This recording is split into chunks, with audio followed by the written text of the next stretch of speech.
Hello students, myself Navneet Jethwani, your NJ sir. तो students, आज हम चेक करते हैं कि आप लोगों की पढ़ाई कैसे चल रही है और क्या क्या आप लोगों ने पढ़ा है और क्या क्या आप लोग भूल चुके हैं या छोड़ दिया है, दोबारा से पढ़ने की जरूरत है। तो we will do this on the basis of various conversions. ये एलिमेंट्री कन्वर्जन्स है, बहुत सिंपल सिंपल रिएक्शन से हम स्टार्ट करते हैं। तो मैं स्टार्ट करता हूँ कैल्शियम कार्बाइड से। सो कैल्शियम कार्बाइड की रिएक्शन आप लोगों ने पढ़ी थी किसमें, method of preparation of alkynes में। और इसकी रिएक्शन जब वाटर से कराई जाती है, that is hydrolysis of calcium carbide.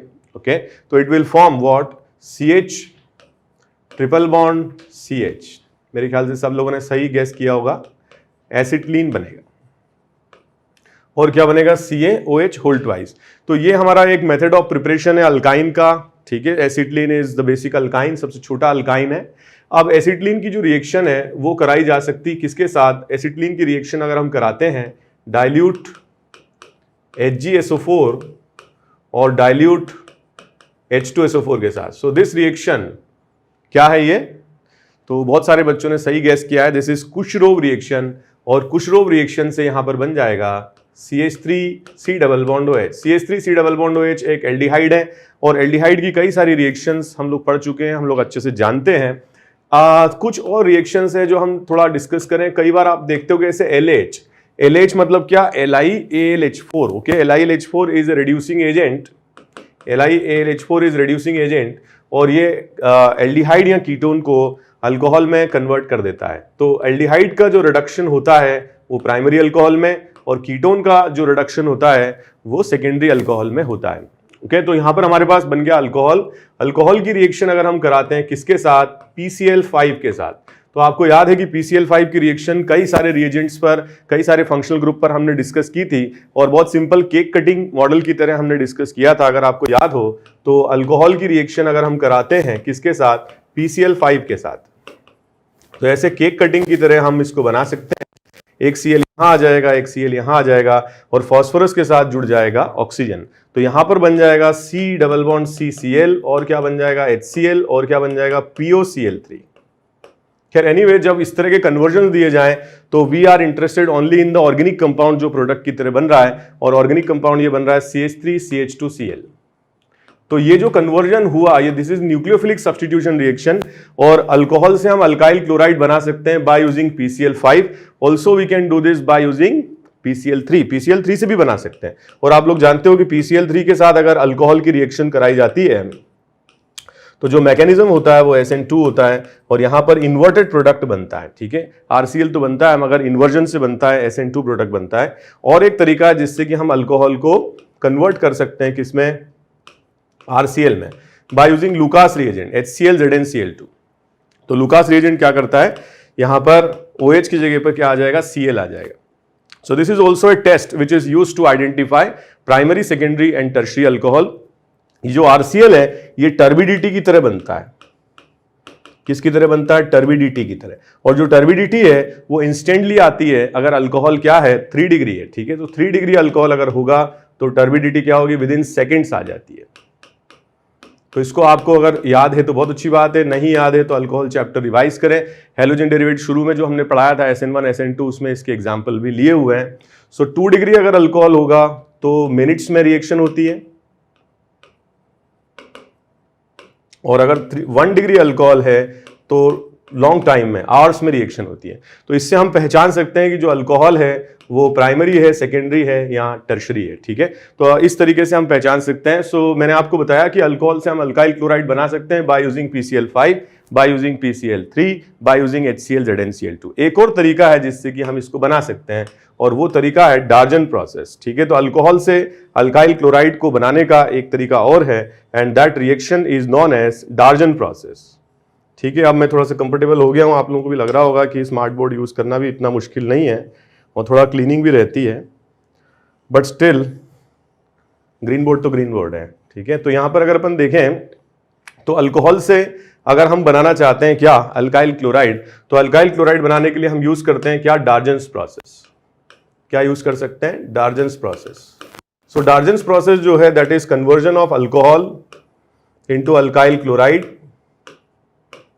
और अगर हम रिएक्शन कराते हैं SOCl2 से तो रिएक्शन का मैकेनिज्म होता है SNI, और SNI से क्या होगा, OH हट के Cl लग जाएगा और ये रिएक्शन होगी रिटेंशन ऑफ कॉन्फिगरेशंस। रिटेंशन का मतलब जिस डायरेक्शन से OH जाता है उसी डायरेक्शन से Cl आता है, और इस प्रोसेस को हम क्या बोलते हैं, रिटेंशन।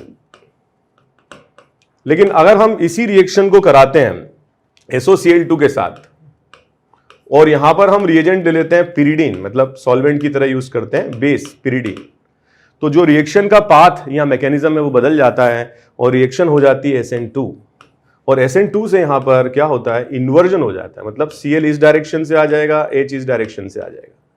तो ये थोड़ा ध्यान रखने वाली बात है कि जो स्टीरियोकेमिस्ट्री है रिएक्शन की वो इंपॉर्टेंट है। तो हम बात कर रहे थे कि हमने यहाँ पे अल्कोहल बनाया, PCl5 के साथ रिएक्शन करा के अल्काइल क्लोराइड बना दिया। ये ध्यान रखना, अल्कोहल से अल्काइल क्लोराइड बनाने के और भी तरीके हो सकते हैं, PCl5, PCl3, SOCl2 with pyridine and without pyridine, ठीक है, और HCl ZnCl2 जो कि लूकास रिएजेंट। एक चीज मैं और थोड़ा सा रिवाइज करा दूं कि PCl3 से जब हम रिएक्शन कराते हैं तो रिएक्शन का जो पाथ या मैकेनिज्म है वो SN2 होता है, और SN2 अगर होगा तो इसमें भी कॉन्फ़िगरेशन इन्वर्टेड बनता है। तो ये थोड़ा ध्यान रखने वाली बात है, कॉन्फ़िगरेशन इसमें क्या होता है, इन्वर्टेड बनता है, ठीक है। तो ये तो बात हुई अल्कोहल से हमने बनाया क्या, अल्काइल क्लोराइड। अब देखो बेटा, अल्काइल क्लोराइड जो है, अल्काइल क्लोराइड की कई सारी रिएक्शंस हो सकती हैं। यहां पर अगर एग्जामिनर इसको आगे अगर बढ़ाता है तो आप इसको देखो कि जो क्लोरीन है, ठीक है, ये क्लोरीन जो है that is a good leaving group, और अगर गुड लिविंग ग्रुप है तो ये क्या शो कर सकता है, it can show substitution and elimination reactions. तो इसी तरीके से हम सीक्वेंस को आगे बढ़ाते हैं, थोड़ा सा रिवाइज होता जाएगा आप लोगों का, आगे बढ़ते हैं। तो यहां पर हमने लिया क्या, अल्काइल क्लोराइड, और इसकी रिएक्शन को करा दिया हमने KCN से। तो आप जानते हो कि KCN में जो Cn नेगेटिव है वो न्यूक्लियोफाइल है, और न्यूक्लियोफाइल है तो क्या होगा, Cl को सब्स्टिट्यूट कर देगा, और यहां पर क्या आ जाएगा, CH3 CH2CN। अंडरस्टूड। अगर हम यहां पे KCN की जगह AgCN लेते हैं तो क्या होता है, अगर हम यहां पर KCN की जगह न्यूक्लियोफाइल लेते हैं AgCN, तो यहां पे साइनाइड नहीं बनता, क्या बन जाता, आइसोसाइनाइड बन जाता। तो ये याद रखना, ये भी पूछा जा सकता है एग्जाम में, काफी इंपॉर्टेंट है। बट अगर हम KCN लेते हैं तो जो प्रोडक्ट बनेगा that will be what, cyanide, ठीक है। अब साइनाइड का अगर हम हाइड्रोलिसिस कराते हैं, राइट, तो अगर हम यहां पर क्या करते हैं, साइनाइड का हाइड्रोलिसिस कराते हैं, मेरे ख्याल से आप लोगों को याद भी होगा, ठीक है। इसका मैकेनिज्म क्या है, इसका जो मैकेनिज्म है दैट इज SN2 रिएक्शन, ठीक है। Cl हटा के हमने CN लगा दिया। अगर हम इसका हाइड्रोलिसिस करते हैं तो साइनाइड का जो हाइड्रोलिसिस होता है इससे बन जाता है यहां पर कार्बोक्सिलिक एसिड। ये ध्यान रखना, जब भी Cn का हाइड्रोलिसिस करते हैं तो क्या बन जाता है, कार्बोक्सिलिक एसिड, ओके। तो ये ध्यान रखना। एक बात और बता दूं मैं आपको कि अगर हम साइनाइड का पार्शियल हाइड्रोलिसिस करते हैं, कभी कभी ऐसा क्वेश्चन में आ जाए कि इसका पार्शियल हाइड्रोलिसिस कराया, पार्शियल हाइड्रोलिसिस, तो पार्शियल हाइड्रोलिसिस करने पर ये कंपाउंड कन्वर्ट हो जाता है अमाइड में। ये ध्यान रखना, ये कंपाउंड कन्वर्ट हो जाता है अमाइड में, और अमाइड पर बड़ी इंपॉर्टेंट रिएक्शन है जो आगे पूछी जा सकती है, दैट इज हॉफमैन ब्रोमामाइड। तो मैं आपको इस कहीं ना कहीं इस सीक्वेंस में इसको भी इंट्रोड्यूस करूंगा, बट ध्यान रखना, अगर साइनाइड के लिए पार्शियल हाइड्रोलिसिस दिया है तो क्या बन जाएगा, अमाइड, और अगर सिंपल दिया है H+H2 तो साइनाइड की रिएक्शन से क्या बन जाता है, कार्बोक्सिलिक एसिड। मैं आप लोगों को कई बार पढ़ा भी चुका हूं कि जो साइनाइड ग्रुप है इसका अगर अपन हाइड्रोलिसिस कराते हैं तो बिल्कुल ट्रिक से भी आप डायरेक्टली कर सकते हैं इसको, ठीक है। मोर इलेक्ट्रोनेगेटिव एटम O से लेस इलेक्ट्रोनेगेटिव कार्बन, और लेस इलेक्ट्रोनेगेटिव H से मोर इलेक्ट्रोनेगेटिव नाइट्रोजन, ठीक है। इस तरह से अपन बना ले RCOH डबल बॉन्ड NH, और फिर इसका हम क्या करें, टॉटोमर बना लें, ठीक है। टॉटोमर आप बनाना जानते हो, किस तरीके से बनाओगे, जो हाइड्रोजन एटम 1 पे लगा हुआ है उसको आप 3 पे लगा दीजिए, और जो डबल बॉन्ड 2-3 के बीच में उसको 1-2 के बीच में लगा दीजिए, और इस तरीके का टॉटोमर आप बना लीजिए। तो ये मैंने बोला आपसे कि पार्शियल हाइड्रोलिसिस से बनता है, और पार्शियल हाइड्रोलिसिस से अगर ये बनता है तो इसका आगे अगर अपन कंप्लीट हाइड्रोलिसिस करवाते हैं, ठीक है, तो कंप्लीट हाइड्रोलिसिस से क्या होगा, यहां पर अगेन वही करिए आप, मोर इलेक्ट्रोनेगेटिव ऑक्सीजन से लेस इलेक्ट्रोनेगेटिव कार्बन, और लेस इलेक्ट्रोनेगेटिव हाइड्रोजन से मोर इलेक्ट्रोनेगेटिव नाइट्रोजन, ये जोड़ दीजिए, और ये क्या बन जाएगा, कार्बोक्सिलिक एसिड, और अमोनिया बन जाएगा। तो ये स्टूडेंट ध्यान रखने वाली बातें हैं कुछ कुछ। अगर साइनाइड कहीं आ गया और आपसे बोल दिया जाए पार्शियल हाइड्रोलिसिस तो अमाइड, और सिंपल H+H2 दिया है तो कार्बोक्सिलिक एसिड। और इसको याद रखने की ट्रिक भी है, ट्रिक क्या है, मोर इलेक्ट्रोनेगेटिव से लेस, लेस इलेक्ट्रोनेगेटिव से मोर, ठीक है। तो आगे बढ़ते हैं हम लोग। तो यहां तक हमने देखा कि भाई अगर हमने क्लोराइड बनाया तो इस पर SN2 रिएक्शन करवा के हमने साइनाइड बना लिया, और साइनाइड का हमने क्या किया, हाइड्रोलिसिस कर दिया, जिससे कि क्या बन गया, कार्बोक्सिलिक एसिड बन गया। कार्बोक्सिलिक एसिड जो है इसकी भी कई सारी रिएक्शंस हैं जो एग्जाम में पूछी जा सकती हैं। कुछ रिएक्शंस मैं आपको इस चार्ट के या इस ग्रिड प्रॉब्लम के साथ में रिवाइज करवाता हूं, ध्यान दीजिए। अगर हम इसकी रिएक्शन कराते हैं कार्बोक्सिलिक एसिड की, किसके साथ, NaOH और CaO हीटिंग, ठीक है। बहुत सारे स्टूडेंट्स ने गेस कर लिया होगा NaOH CaO heating, that is soda lime decarboxylation, it's a name reaction. So क्या बोलते हैं हम, soda lime decarboxylation. So soda lime decarboxylation से क्या होगा, यहां पर CO2 चला जाएगा और ये कन्वर्ट हो जाएगा किसमें, ईथेन में, ठीक है। तो ये बड़ी इंपॉर्टेंट रिएक्शन है, ये पूछी जा सकती है। एक और रिएक्शन है जो कार्बोक्सिलिक एसिड की है जो पूछी जा सकती है, दैट इज NaOH इलेक्ट्रोलिसिस। तो ये सेशन में मैंने लिया भी है, इसको हम बोलते हैं कोल्बे इलेक्ट्रोलिसिस रिएक्शन। इसको क्या बोलते हैं हम, कोल्बे इलेक्ट्रोलिसिस रिएक्शन। और कोल्बे इलेक्ट्रोलिसिस रिएक्शन से एनोड पर क्या बनता है, CH3 CH2 CH2 CH3। तो हमने डिस्कस भी किया था कि Kolbe electrolysis reaction is a method of preparation of symmetrical alkane, और ये सिमेट्रिकल अल्केन यहां पे बन जाता है, ठीक है। तो ये देखो आप यहां पर अगर अपन ने सोडा लाइम कराया तो 2 कार्बन का अल्केन बना, और अगर हमने कोल्बे इलेक्ट्रोलिसिस कराया तो 4 कार्बन एटम्स का अल्केन यहां पे बना। ये दोनों ही अल्केन्स हैं। अब अगर अल्केन्स की बात की जाए तो जब भी अल्केन्स की रिएक्शन आती है बहुत ज्यादा चांसेस हैं कि फोटो हेलोजनेशन पर क्वेश्चन आए। जैसे अल्केन दिया हुआ, इसकी रिएक्शन हमने कराई किससे, Cl2H- के साथ। तो Cl2H- के साथ में जो रिएक्शन होगी that will be free radical substitution. एक हाइड्रोजन यहां से चला जाएगा और यहां पर क्या जुड़ जाएगा, हेलोजन जुड़ जाएगा। अंडरस्टूड। तो यहां पर एक हाइड्रोजन चला जाएगा, हेलोजन जुड़ जाएगा। It is a substitution of hydrogen with halogen. और इस रिएक्शन का पाथ या मैकेनिज्म क्या होता है, that is free radical substitution reaction, जो काफी डिटेल में हम लोग पढ़ चुके हैं। और क्लोरीनेशन रिएक्शंस जो होती हैं या फोटो क्लोरीनेशन रिएक्शंस जो होती हैं, इनमें हर तरीके के प्रोडक्ट यहां पे बनते हैं। जैसे कि अगर मान लो मैंने इस पर फोटो क्लोरीनेशन कराया होता Cl2H- के साथ, तो क्या होता, अगर इस पे फोटो क्लोरीनेशन कराते तो यहां पर 2 तरीके के कार्बन एटम है, एक 1 डिग्री है, एक 2 डिग्री है। ये भी 2 डिग्री है, ये भी 1 डिग्री है, ठीक है। तो अगर हम फोटो क्लोरीनेशन कराते तो हमें 2 प्रोडक्ट मिलते हैं, एक 1 डिग्री कार्बन से क्लोरीन जुड़ता और एक 2 डिग्री कार्बन से क्लोरीन जुड़ता। तो ये क्वेश्चंस भी एग्जाम में पूछे जाते हैं, टोटल कितने प्रोडक्ट हैं। तो इसको तो हम एक प्रोडक्ट मान लें, क्योंकि यहां पे कायरल सेंटर है, तो कायरल सेंटर है तो 2 प्रोडक्ट यहां पे हो जाएंगे, एक R फॉर्म और एक S फॉर्म, और ये दोनों R और S एक दूसरे के एनहांसोमर होंगे। अगर क्वेश्चन पूछा जाए कितने ऑप्टिकली एक्टिव हैं तो आंसर 2 हो जाएगा, ठीक है। इसके अंदर R और S दोनों ऑप्टिकली एक्टिव हैं। और क्वेश्चन पूछा जाए टोटल कितने प्रोडक्ट, तो आंसर 3 हो जाएगा, ठीक है। तो यहां पर हम घूम फिर के वापस हम क्या हो गया, अल्काइल क्लोराइड पर आ गए। और अल्काइल क्लोराइड की और भी रिएक्शंस हैं जो काफी इंपॉर्टेंट हैं। ये आप जानते हो कि इसकी रिएक्शन अगर कराई जाए CH3ONA से, यहां इसकी रिएक्शन में कराता हूं PHONA से। तो आप जानते हो कि PHONA is basically a nucleophile, और न्यूक्लियोफाइल जो होगा ये इस पर 1 डिग्री कार्बन पर क्लोरीन जुड़ा हुआ है। तो जो पाथ या मैकेनिज्म ये यहां पर मेजर प्रोडक्ट के लिए रहेगा दैट विल बी SN2, और ये क्या बना लेगा, CH3 CH2OPH, and it is unsymmetrical ether. क्या है ये, एक अनसिमेट्रिकल ईथर है। और ये काफी इंपॉर्टेंट है, हमें इसको समझना है कि ये रिएक्शन कैसे हुई। सो PHO- जो कि न्यूक्लियोफाइल है, इस पर अटैक किया, Cl- यहां से चला गया, और Cl- चला गया तो ये क्या बना लेता है, CH3 CH2OPH। तो इस तरीके की ग्रिड प्रॉब्लम से बहुत ज्यादा आप लोगों को हेल्प मिलती है। एक काम करता हूं मैं उसको और आगे बढ़ाता हूं, देखते हैं, अब चेकिंग करते हैं कि आपको क्या क्या आता है। सो यहां से हम शुरू करते हैं। So CH3 CH2OPH, it is basically ether. और ईथर जो है ये क्या होते हैं, they hydrolyse in aqueous acidic medium. So H+H2O के साथ जब ईथर की रिएक्शन कराते हैं तो हाइड्रोलिसिस होगा, और हाइड्रोलिसिस से क्या होगा, यहां पर एक तो आ जाएगा CH3 CH2OH, और दूसरा कंपाउंड यहां पे आ जाएगा PHOH। तो ये ध्यान रखने वाली बात है कि जब ईथर का हम हाइड्रोलिसिस कराते हैं तो ईथर के हाइड्रोलिसिस से आप जानते हो कि दोनों तरफ OH आ जाते हैं। यहां पर HOH की रिएक्शन हमने कराई, ये बॉन्ड ब्रेक कर दें, दोनों तरफ OH आ जाएगा, ठीक है।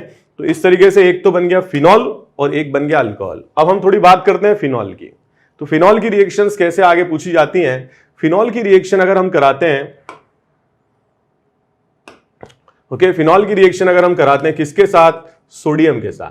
तो आप जानते हो कि जो फिनॉल है बेसिकली एसिडिक हाइड्रोजन यहां पर प्रेजेंट होता है, और फिनॉल की जो रिएक्शंस हम कराते हैं अगर हम सोडियम से कराते हैं इसकी रिएक्शन, तो क्या होगा, एक रेडॉक्स रिएक्शन होगी और सोडियम फिनॉक्साइड यहां पे बन जाएगा, ठीक है। इसको हम क्या बोलते हैं, सोडियम फिनॉक्साइड, अंडरस्टूड। और इससे क्या बनता है, हाफ H2 गैस बनती है, ओके। अगर हम इसकी रिएक्शन को कराते हैं किसके साथ, NaOH के साथ, तो अब एसिड बेस रिएक्शन होगी, और एसिड बेस रिएक्शन से क्या होगा, ये बनाएगा सोडियम फिनॉक्साइड और क्या बना लेगा, H2 बना लेगा। सो रिएक्शन हमेशा स्ट्रॉन्ग एसिड से वीक एसिड की डायरेक्शन में जाती है। एक बड़ी इंटरेस्टिंग और इंपॉर्टेंट रिएक्शन है, ये ध्यान रखना, एग्जाम में पूछा जा सकता है, bromine in the presence of CH2। तो ब्रोमीन के साथ रिएक्शन कराते हैं नॉन पोलर सॉल्वेंट CH2, तो यहां पर क्या होगा, इलेक्ट्रोफिलिक सब्स्टिट्यूशन रिएक्शन होती है। मेरे ख्याल से आप लोगों को याद होगा, ये NCERT में भी दिया हुआ है, या तो ऑर्थो पोजीशन पे Br लग जाता है और या फिर पैरा पोजीशन पर Br लग जाता है, अंडरस्टूड स्टूडेंट्स। तो ये इंपॉर्टेंट क्वेश्चन है जो NCERT में भी दिया हुआ है, पूछा जा सकता है। और अगर सेम रिएक्शन को हम कराते हैं ब्रोमीन के साथ, मतलब फिनॉल की रिएक्शन को वाटर में, एक्वस मीडियम में, ठीक है, तो क्या होता है, तीनों पोजीशन पे Br आ जाता है, राइट। तो ये ध्यान रखने वाली बात है कि यहां पर क्या होगा, तीनों पोजीशन पर Br आ जाता है। तो ये बड़ा इंपॉर्टेंट क्वेश्चन है, एग्जाम में पूछा जा सकता है। ट्राइब्रोमोफिनॉल यहां पे बन जाता है, और इसको ब्रोमीन वाटर टेस्ट भी कहते हैं। सो ब्रोमीन वाटर टेस्ट, तो usually students bromine water test एक अनसैचुरेटेड कंपाउंड शो करता है, अल्कीन अल्काइन शो करते हैं, बट इस तरह के जो कंपाउंड्स हैं फिनॉल जिनमें स्ट्रॉन्ग एक्टिवेटिंग ग्रुप है OH, ये भी ब्रोमीन वाटर टेस्ट शो करते हैं।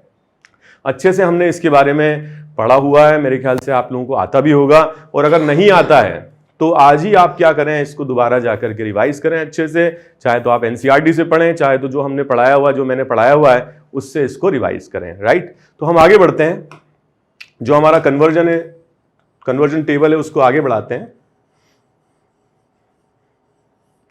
और आप चाहो तो स्क्रीनशॉट ले सकते हो, और आप चाहो तो खुद नोटबुक में लिखो। सबसे अच्छा तो वही रहता है कि आपने नोटबुक में लिखा, ताकि आपको जब भी रिवाइज करना रहा तो आपने कर लिया। क्वेश्चन करने से ही क्वेश्चन होते हैं, कितना भी आपको पढ़ा लें, एल्डोल पढ़ा लें, हेलोफॉर्म पढ़ा लें, कैनिजारो पढ़ा लें, क्लेजन पढ़ा दिया, ठीक है, लेकिन अल्टीमेटली फायदा तभी होगा जब आप क्वेश्चंस कर पाओगे और खुद से कर पाओगे, राइट। जैसे कि मैंने बोला आपसे कि सोडियम की रिएक्शन हमने करा दी फिनॉल के साथ, तो ये क्या बना लेगा, सोडियम फिनॉक्साइड बना लेगा। और सोडियम फिनॉक्साइड जो है, it can also behave like what, nucleophile. और इसकी रिएक्शन अगर हम करा दें किसके साथ, CH3Cl के साथ, तो क्या होगी, SN2 रिएक्शन हो जाएगी, ठीक है, जानते हो आप लोग। तो जो O नेगेटिव है ये इस पर अटैक करके Cl को बाहर कर देगा, और यहां पे बन जाएगा PHOCH3। इस कंपाउंड का नाम याद रखना, this compound is known as anisole. तो ये भी एक अनसिमेट्रिकल ईथर है, ये थोड़ा सा आपको ध्यान रखना है, राइट। अब हम बात करें अल्कोहल की। अल्कोहल के बारे में हमने बहुत अच्छे से पढ़ा भी हुआ है, और इसको ग्रिड प्रॉब्लम को हम थोड़ा सा और आगे बढ़ाते हैं। अगर हमने यहां पर क्या किया, इसकी रिएक्शन को करा दिया HCl ZnCl2, ठीक है, इस रिएक्शन को हमने करा दिया किससे, HCl और ZnCl2। सो HCl और ZnCl2 से जब कराते हैं तो OH हट जाता है, Cl आ जाता है, और यहां पे क्या बन जाएगा, CH3CH2Cl। वापस से हम वहीं आ गए अल्काइल क्लोराइड पर, ठीक है, मैं जानबूझकर लेकर आया हूं आपको। इसकी रिएक्शन को मैंने क्या किया, फिर दोबारा करा दिया, किससे, सोडियम और ड्राई ईथर से। तो ऊपर वाली रिएक्शन का नाम क्या है बताओ। तो मैं आप लोगों के साथ जब ये प्रीमियर होगा तो रहूंगा, ठीक है, यूट्यूब चैनल पर रहूंगा, लेकिन आपको बताते रहना है। तो HCl ZnCl2 के साथ क्या रहेगा, यहां पर क्या होगा, इस रिएजेंट का नाम क्या है, दिस इज लूकास रिएजेंट। क्या है ये, लूकास रिएजेंट, ओके। और सोडियम और ड्राई ईथर के साथ हम रिएक्शन कराते हैं, इस रिएक्शन का नाम क्या है? वुड्स रिएक्शन है। क्या नाम है इसका? वुड्स रिएक्शन है। अब वुड्स रिएक्शन जब कराई तो यहां पर क्या होगा? सिमेट्रिकल अल्केन बनेगा और कार्बन आइटम डबल हो जाएंगे, CH3 CH2 CH2 CH3, butane बन जाएगा यहां। ओके, तो ये बड़ी इंपॉर्टेंट रिएक्शन है जिससे हम आगे बढ़ सकते हैं। अब इसकी जो रिएक्शन है वो मैंने कराई किसके साथ? ब्रोमीन के साथ, in the presence of HMO। तो आप जानते हो कि this is also free radical substitution reaction, लेकिन ये बहुत सिलेक्टिव होता है। सिलेक्टिव का मतलब यह है कि जहां ज्यादा स्टेबल फ्री रेडिकल बनता है वहीं पे रिएक्शन होती है। और यहां पर हमारे पास चॉइस है, यहां तो 1 डिग्री बना सकते हैं या 2 डिग्री बना सकते हैं, तो हम बनाएंगे 2 डिग्री, क्योंकि 2 degree free radical is more stable, और इस तरीके से हम इसको बना सकते हैं यहां पर। So understood students. अब यहां पर देखिए जो कंपाउंड बना है उसकी रिएक्शन को मैंने कराया किसके साथ? अल्कोहलिक KOH के साथ। तो आप जानते हो कि यहां पर ब्रोमीन है और स्ट्रॉन्ग बेस के साथ हमने रिएक्शन कराई। जनरली यहां पे हीटिंग भी देते हैं, तो ये हमने हैलोजन डेरिवेटिव टॉपिक में पढ़ा हुआ है, इसको बोलते हैं डीहाइड्रो हैलोजनेशन रिएक्शन। क्या बोलते हैं? Dehydro halogenation reaction. और डीहाइड्रो हैलोजनेशन रिएक्शन से 2 प्रोडक्ट यहां पे मिलते हैं, एक ये मिलेगा और एक ये मिलेगा। तो इस तरह के जो वर्ड प्रॉब्लम है उसमें इसको हटा दो आप, क्योंकि ये माइनर प्रोडक्ट है, और इस प्रोडक्ट को आप ले लीजिए क्योंकि ये मेजर प्रोडक्ट है, और इसको हम क्या बोलते हैं? सेडजेफ। सो दिस इज सेडजेफ अल्कीन, और यही इस रिएक्शन का क्या है? मेजर प्रोडक्ट है। अंडरस्टूड। तो ये हमने बनाया। अब हम देखें कि इसकी जो रिएक्शन हमने कराई, जैसे कि हमने यहां पे अल्कीन बनाया, तो अल्कीन की जो रिएक्शन है इसको हम आगे बढ़ाते हैं। ठीक है, अल्कीन की जो रिएक्शन है इसको हम आगे बढ़ाते हैं। इसकी रिएक्शन में कराता हूं किससे? ब्रोमीन के साथ, in the presence of CCl4। तो आप जानते हो कि ब्रोमीन के साथ जो रिएक्शन अल्कीन की होती है वो नॉन क्लासिकल कार्बोकेटायन रिएक्शन होती है, और ऐसी रिएक्शन में क्या होगा? हम ट्रिक यूज करते हैं, ट्रांसफर एंटी एडिशन एरिथो बनेगा। तो ये जो कंपाउंड है ये ट्रांस है। बहुत सारे स्टूडेंट सोचेंगे ट्रांस कैसे लिखा हुआ है, तो इस तरीके से हाइड्रोजन की पोजीशन लगानी पड़ेगी। ठीक है, दोनों H अपोजिट है, ट्रांसफर आपने एंटी एडिशन कराया तो एरिथो बनेगा। एरिथो में क्या होगा? दोनों Br सेम साइड में, दोनों H सेम साइड में, और मिथाइल मिथाइल आमने सामने। तो इस कंपाउंड को हम मीजो कंपाउंड भी बोलते हैं। ठीक है, क्योंकि यहां पर प्लेन ऑफ सिमेट्री आ गया और इसमें कायरल सेंटर भी है। ठीक है, 2 कायरल सेंटर है, तो ये कंपाउंड क्या कहलाता है? मीजो कंपाउंड कहलाता है। तो ये ग्रिड टाइप के क्वेश्चन है दोस्तों, और ग्रिड टाइप के जो क्वेश्चन है इसमें कन्वर्जन में सारे चैप्टर मिक्स होते हैं, और इस तरीके की क्वेश्चंस करने से बहुत ज्यादा बेनिफिट आपको होता है, और कहीं ना कहीं हमें पता तो चलता ही है कि हम क्या गलती कर रहे हैं और क्या सही हम कर रहे हैं। ठीक है, और जो चीज आप मिस कर रहे हो, मान लो कि कोई रिएक्शन आपसे नहीं हुई, कहीं आप स्टक हो गए, कहीं पर लगा यार ये तो मेरा थोड़ा सा वीक है, मैं भूल गया हूं, तो उस टॉपिक को आपको पढ़ना है। तो इस तरीके के क्वेश्चंस को हम कंटिन्यू करेंगे, जिससे कि बहुत सारी चीज़ों का आप एक साथ एक वीडियो में आप रिवीजन कर पाएं और ये पहचान पाएं कि क्या आप लोगों को आता है और क्या आप लोगों को नहीं आता है। सो स्टूडेंट्स, आज के लिए इतना ही। Thank you very much, bye bye.